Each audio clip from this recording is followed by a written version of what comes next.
আপনি যখন as a reporter কথা শুনছেন, মানে একজন ইন্টারভিউতে কথা বলছেন, আপনি কথাটা শুনছেন, তখন আপনি কখনোই মাথা নাড়িয়ে কোনো ধরনের ইশারা তুলে ধরবেন না।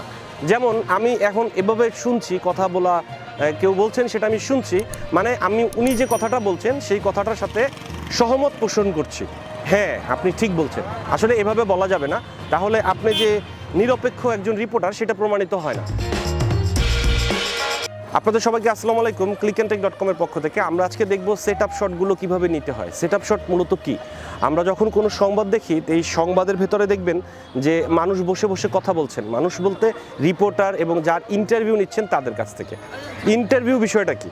ইন্টারভিউ ভিতরে কয়েকটা ভাগ আছে, তার মধ্যে একটি হচ্ছে সিঙ্ক বা শট। সেটা কি?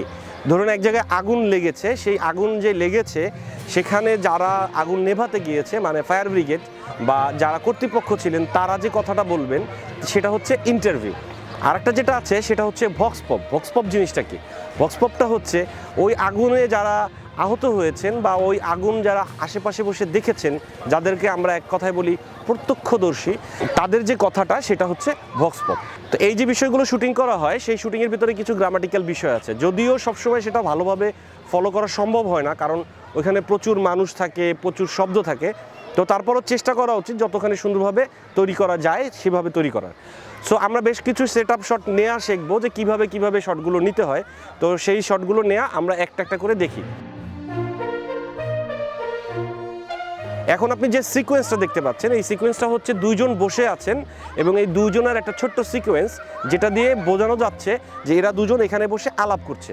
এই আলাপ করার মধ্যেই একটি ক্লোজ, যিনি কথা বলছেন তার ক্লোজ, এবং আরেকটি ক্লোজ রিপোর্টারের যে কথাটা শুনছেন তার ক্লোজ। এবং এই দুটো শটকে আবার আরেকটা মিড শটের মাধ্যমে আমরা এস্টাবলিশ করলাম যে এইখানে বসে এরা দুজন আলাপ করছিলেন। আর এখন আমরা যে শটটা দেখছি, এইটা হচ্ছে দুইজন মানুষ রাস্তার পাশে দাঁড়িয়ে, ধরুন গিয়ে কোনো বিল্ডিংয়ের সামনে বা কোনো এলাকাকে আপনারা যদি এস্টাবলিশ করতে চান, তো ওই এলাকার সামনে দাঁড়িয়ে কথা বলছেন। তো ওখানেও আমাদের সেম জিনিসটা ফলো করতে হবে। প্রথমে একটি লং শট, সেই লং শটটির মাধ্যমে আমরা এস্টাবলিশ করব তারা এখানে দাঁড়িয়ে কথা বলছেন। তারপর একটি ক্লোজ শট, যে শটটার মাধ্যমে আমরা বোঝাবো যে এখানে যে মানুষটা কথা বলছেন তাকে আমরা ফোকাস করব। তারপরে আরেকটা শট, ক্লোজ শট, যে শটটার মাধ্যমে আমরা বোঝাবো যে কথাটা কে শুনছেন, মানে রিপোর্টার কথা শুনছেন, তথ্যটা নিচ্ছেন। এবং আরেকটা মিড শট দেবো, দিয়ে সেটা দিয়ে বেরিয়ে আসবো যে হ্যাঁ এখানে বসে কথাটা তারা বলছেন। এক্ষেত্রে আরেকটা বিষয় আপনাদের লক্ষ্য করতে হবে, সেটা হচ্ছে আপনি যখন অ্যাজ এ রিপোর্টার কথা শুনছেন, মানে একজন ইন্টারভিউতে কথা বলছেন, আপনি কথাটা শুনছেন, তখন আপনি কখনোই মাথা নাড়িয়ে কোনো ধরনের ইশারা তুলে ধরবেন না। যেমন আমি এখন এভাবে শুনছি কথা বলা, কেউ বলছেন সেটা আমি শুনছি, মানে উনি যে কথাটা বলছেন সেই কথাটার সাথে সহমত পোষণ করছি। হ্যাঁ, আপনি ঠিক বলছেন। আসলে এভাবে বলা যাবে না, তাহলে আপনি যে নিরপেক্ষ একজন রিপোর্টার সেটা প্রমাণিত হয় না। প্রমাণিত হয় উনি যেটা বলছেন আপনি সেটার সাথে আপনি অ্যাগ্রি করলেন, আবার উনি একটা কথা বলছেন আপনি সেটার সাথে না করছেন যে না এটা হবে না, তার মানে আপনি ওনার সাথে সহমত পোষণ করছেন, না এটা হচ্ছে না।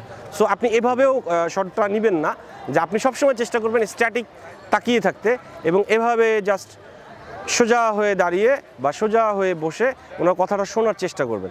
আপনার কোনো মন্তব্য যাতে আপনার শটের মাধ্যমে ফুটে না ওঠে, সেই বিষয়টা আপনাদেরকে খেয়াল রাখতে হবে। আবার কিছু ক্ষেত্রে আছে খুব সাধারণ, হ্যাঁ এই জায়গাটা অনেক সুন্দর লাগছে, সেক্ষেত্রে আপনি মাথা নাড়তেই পারেন, তার সাথে সহমত পোষণ করতেই পারেন। অথবা হ্যাঁ এখানে অনেক বড় একটা ঘটনা ঘটে গেছে, খুবই অমানবিক হয়েছে, এরকম একটা কথা বললো, সেক্ষেত্রে আপনি মাথা নাড়তেই পারেন। বিষয়টা এমন না, কিন্তু এটা খেয়াল করার বিষয় যে কোনো গুরুত্বপূর্ণ বিষয় বা কোনো স্পর্শকাতর বিষয়ে আপনি যাতে কোনো ধরনের মাথা হ্যাঁ সূচক বা না সূচক না নাড়েন। সো এই বিষয়গুলো আপনি যখন খেয়াল করবেন, আপনার ফ্রেমিংগুলো যখন ঠিক থাকবে, আপনার কোনো ধরনের মন্তব্য আপনার ভিডিওর ভেতরে ফুটে না উঠবে, তখন আপনার একটা কোয়ালিটি ভিডিও তৈরি হবে বলে আমরা সবাই আশা করতে পারি।